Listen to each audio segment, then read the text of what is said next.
বিসমিল্লাহির রহমানির রহিম। প্রিয় দেশবাসী, আসসালামু আলাইকুম। এবং সেই সাথে সকলের দৃষ্টি আকর্ষণ করছি, দেশের সংস্কার সম্পর্কে বলছি। এটা শিক্ষা খাতের সংস্কার। আমি মাস্টার লুৎফর রহমান, নেত্রকোনা আমার বাড়ি।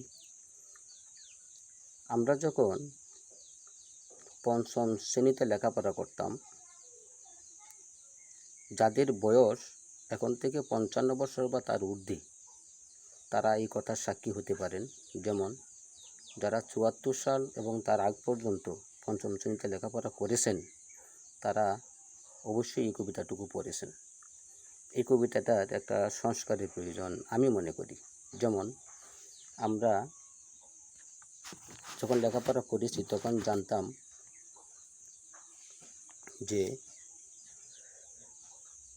1974 এবং কিংবা 75 সালের দিকে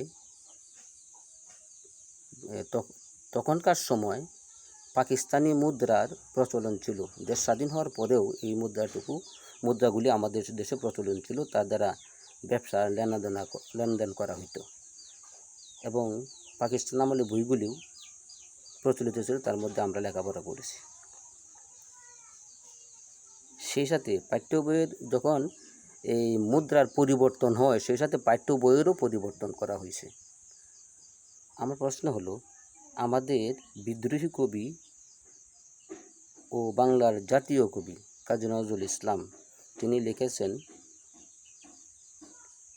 তিনি তো মুসলমান ছিলেন, তিনি অনেক নাত, হামদ, অনেক কিছু রচনা করে গেছেন। ওনার ভিতরে একটা ইসলামী মূল্যবোধ ছিল, তার কবিতা বা নাত হামদের মধ্যে আমরা বুঝতে পারি। তার লেখা একটি কবিতা তরুণের অভিযান, যাকে বাংলাদেশের সশস্ত্র বাহিনীতে রণসঙ্গীত হিসাবে নেওয়া হয়েছে। এই কবিতার একটি চরণে আছে, নবনবীনে গাহিয়া গান সজীব করিব মহাশ্মশান।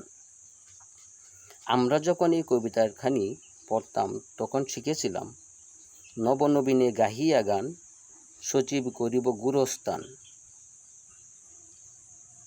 এই শব্দটা কি বা কারা এবং কেন পরিবর্তন করে গোরস্থানের স্থানে মহাশ্মশান লিখেছিলেন?